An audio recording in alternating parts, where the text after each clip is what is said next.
Sasheen and Dan have a 15-week-old Australian Shepherd, and they're having some problems with the dog, destructive problems actually, and they want to talk about housebreaking, and I think they're interested in perhaps starting some obedience.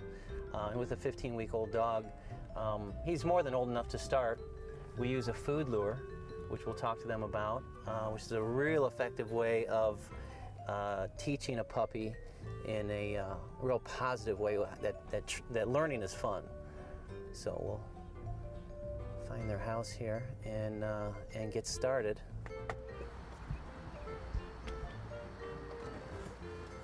Hi, Dan. Hi. Must be Brian. Yes, I am. Come on Nice in. to meet you. Nice to meet you. Sasheen. Very nice to meet you. Brian Donovan. Thanks for coming. Now you have a new addition to your house. We do. A 15-week-old Australian Shepherd. Australian Shepherd puppy. All right. And what's going on with this dog? He's just got basically the same puppy problems that you always encounter. He's chewing some things, some bathroom habits. Okay, housebreaking. Now, housebreaking is it's not rocket science, but there are some things it's easy to make mistakes with housebreaking. Housebreaking is all about scheduling. Just like, we have routines that we do every day, we want to make a routine out of it. Once it's a routine, the dog will do the same thing the same way all the time. The mistakes for housebreaking, if a dog isn't housebroken in a couple weeks and should only take about 14 days after getting the dog, it's because the owner is either not supervising the dog or using bad methods, or the scheduling's off. That's really all that goes wrong with housebreaking. So the first element is scheduling. Feeding is the cornerstone of the whole process. You want to make sure the dog is on a very accurate feeding schedule.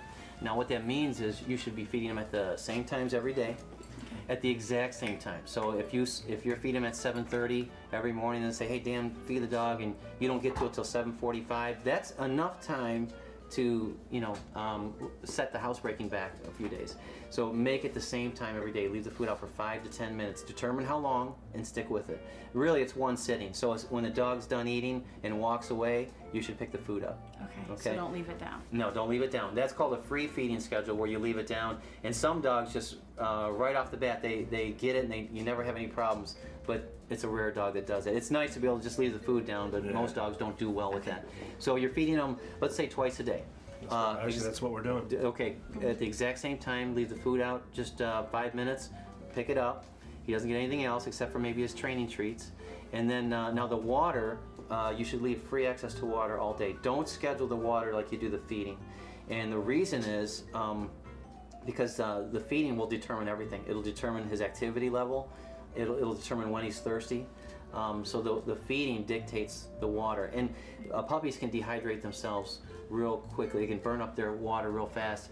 And when they do that, they can get in trouble. So you don't want to make your dog ill. So make sure he has all the water he needs.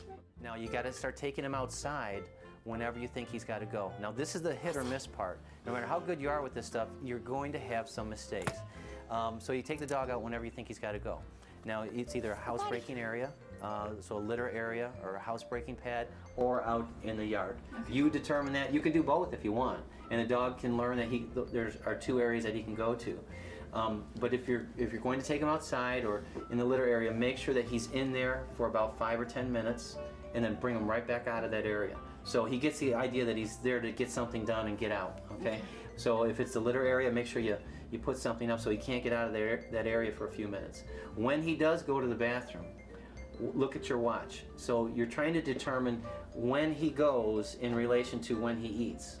So you want to make sure that the elimination is something you can predict. Some dogs, it's right after they eat, they have to eliminate. Other dogs, it may be 20 minutes. Yeah. So that's what you got to figure out. So keep an eye on the clock. You might even want to put something on the refrigerator, a little schedule, makeshift schedule, to determine when the dog is going. Now, whenever you can't watch him, remember what I told you before. He's in his crate. Yep. He's in his den all the time. If you can't supervise him, it's not mean. It's keeping him safe. Yeah. And then take him back out when you think he's got to go, or you're going to be playing with him or something like that. Yeah, the only time he goes in there is when we leave. I mean, that's about it. All right. Now, if he does make a mistake in the house, with the potty issue. So if you catch him going, remember what we talked about with the destructive problems. You can't correct it after the fact. Okay. So don't correct him. If you see the mess on the floor, it's too late. Okay. If you see the dog going, you can correct him. This is a very gentle correction. You don't startle him.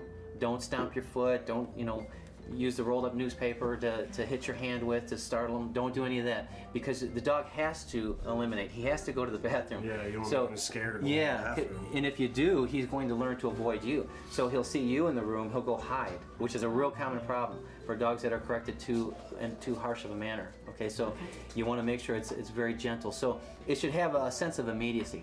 No, come, let's go outside. So you kind of get his attention. Come on, let's go, get out. That's exactly what I do, actually. Yeah, and use the word. I use outside. Okay. You use whatever word you want, potty, but use that word consistently. That means it's time to go. Now, when you do get them outside, it's important that you watch them. You got to supervise them. And this is another big area of mistakes. People let the dog outside, then you come back in here. Yeah, you come make coffee and do whatever you or get back to your life, right? Yeah. So you want to really supervise the dog. He's only out there for 5 minutes. Don't leave him out there all day. Just a short time. If he goes, start using that praise word. Outside, good outside, good outside. Good potty, Gracie. Good girl. Come on. Go back inside. So just keep saying that over and over in a positive tone. That's a good outside. Now, at first it feels kind of silly, the dog's squatting and you're saying nice things to him, but he's associating the word with the action.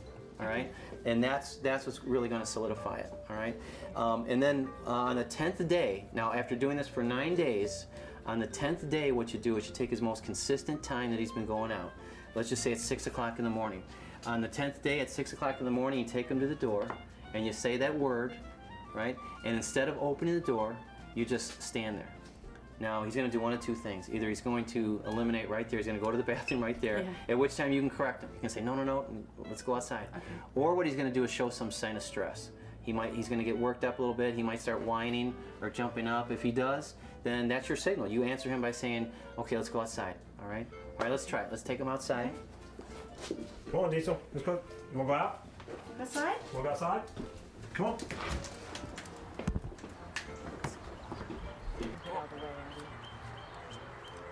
Come on. No, you can't. Come on. Go outside. Come on, let's go pee. Let's go potty.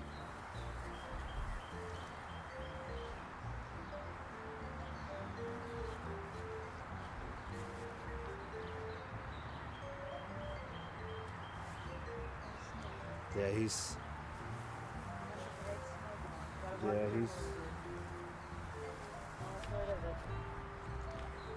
either going to do that or he's just going to lay down. Go pee pee. He's going. He just went. Good boy. That's a good outside. Good outside, buddy. That's a good outside. That's a good boy.